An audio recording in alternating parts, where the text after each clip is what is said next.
Dos cuestiones muy actuales. Reducción de la jornada laboral y subida del salario mínimo. ¿Cómo lo has visto esto? Mira, yo creo la jornada laboral media en España es de 32 horas. O sea, en España, a día de hoy, se trabajan menos horas de las que se trabajaban en el año 2007. En total, las horas cotizadas. Y sin embargo, hay 1 millón y pico largo de personas más en el mercado laboral.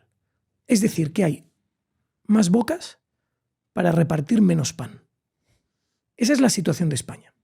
Entonces, hablar de una reducción de jornada laboral a 37 horas y media, cuando la media en España es de 32 horas, es ridículo.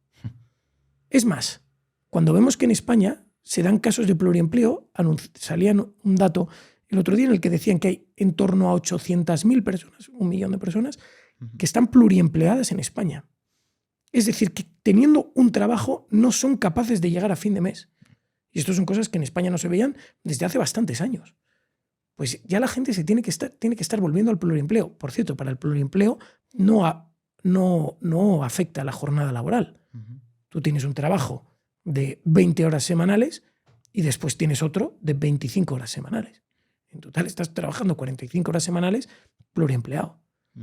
Ese es el problema de España. ¿Sabes a lo que me refiero? Sí. Y al final, la reducción de la jornada laboral, lo único que va a producir va a ser un encarecimiento de la hora trabajada. Vas a romper sectores productivos en España, entre otros, la hostelería y el turismo, que son, como ya dijimos antes, uno de los pilares económicos de España, el único pilar económico que tiene hoy en día España.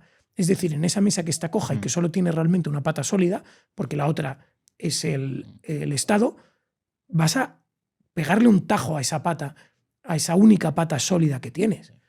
Yo creo que es un desastre.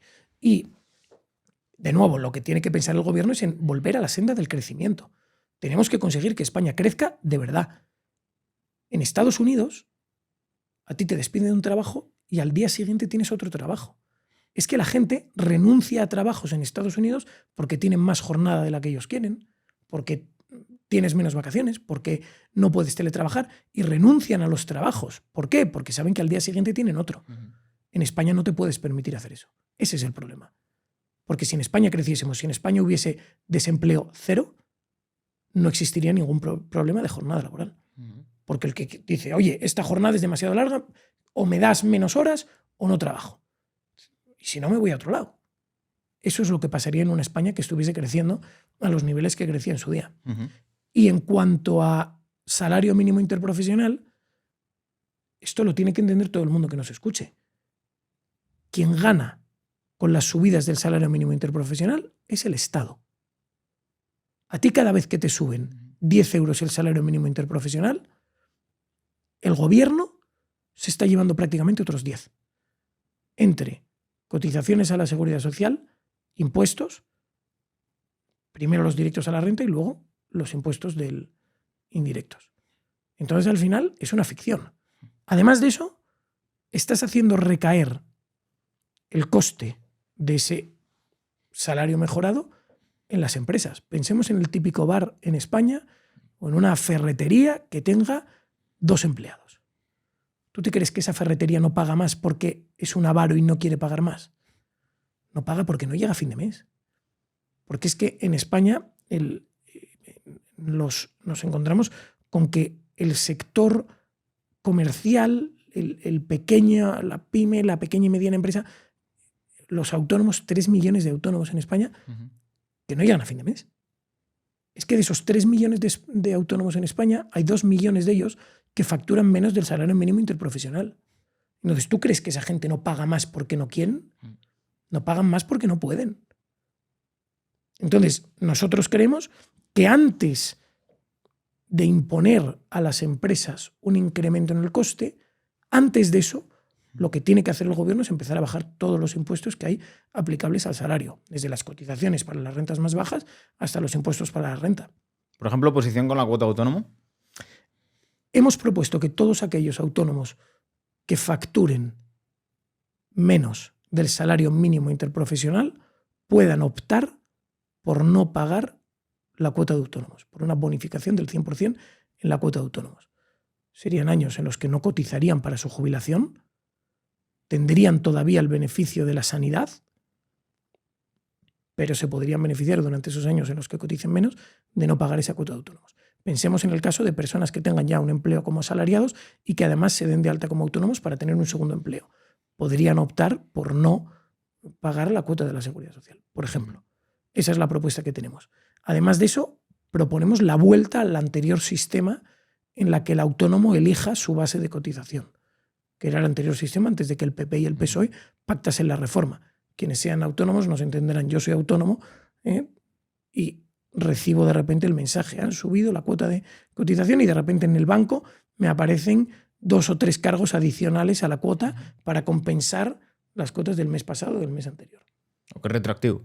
Claro, sí, porque si hoy aprueban una subida de la cuota, imagínate, en marzo aprueban una subida de la cuota con efectos desde enero, te cobran las cuotas que no habéis pagado enero, febrero y marzo.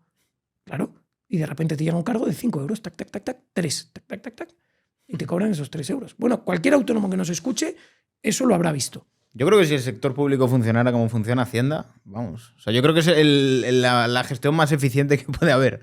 Bueno, una de las medidas que estamos proponiendo, que esto está todavía cocinándose, y esto es después de haber hablado con expertos en tecnología, en inteligencia artificial. Hay una opción que es constituir para toda la administración pública una única base de datos. De tal forma que en la misma base de datos depositen tus datos los ayuntamientos, el ayuntamiento con el que tengas que trabajar, que la Administración General del Estado.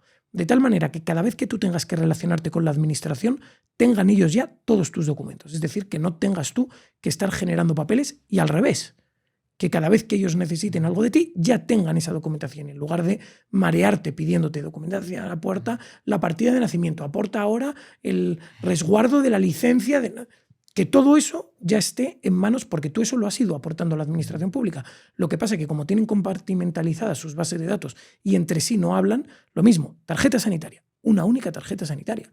¿Por qué tiene que haber 17 diferentes? Y eso aplica absolutamente con todo. Y básicamente sería dotar de las mismas normas que tiene la administración tributaria a las relaciones de todas las administraciones públicas entre sí. Me refiero que cuando el ayuntamiento de cualquier ciudad quiere concederte a ti una licencia o tú solicites una licencia para lo que sea, que ese ayuntamiento sea el que tenga que reclamarle a la administración tus datos, no a ti. Y eso lo que haría sería aliviar de carga burocrática a los administrados y agilizar todos los procedimientos administrativos. Esto es factible, es razonable. La principal traba, la Ley de Protección de Datos. Pero eso se salva diciendo que la administración tiene una única personalidad y una única base de datos.